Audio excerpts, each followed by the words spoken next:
Agriculture Secretary Sonny Perdue celebrating his birthday on Thursday with the signing of the 2018 Farm Bill.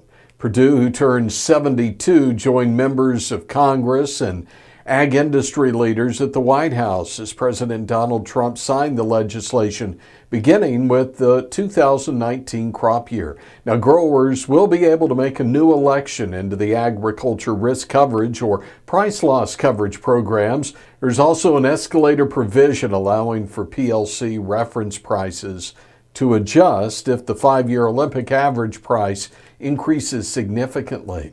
Also, the definition of a family farm has been expanded within actively engaged in farming regulations to now include nieces, nephews, and first cousins.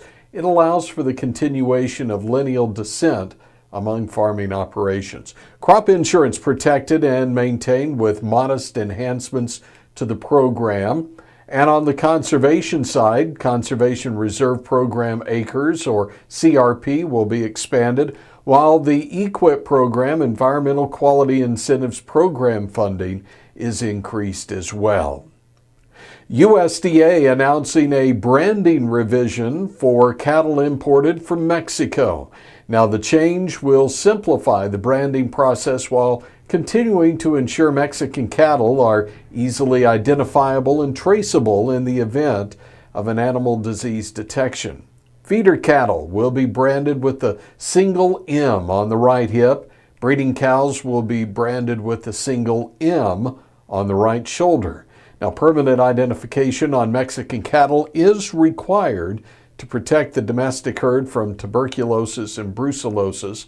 Cattle imported from Mexico still require an official ear tag for traceability purposes. USDA publishing the final rule becomes effective 30 days after showing up in the Federal Register.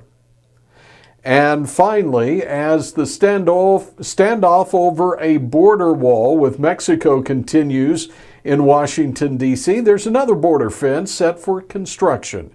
It's been approved and it's paid for.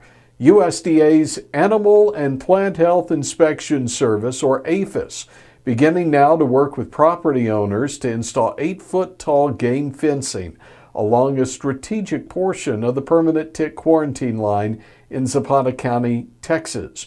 Now, the purpose of the fence is to protect U.S. livestock from cattle fever ticks and the disease they cause, which is severe and often fatal.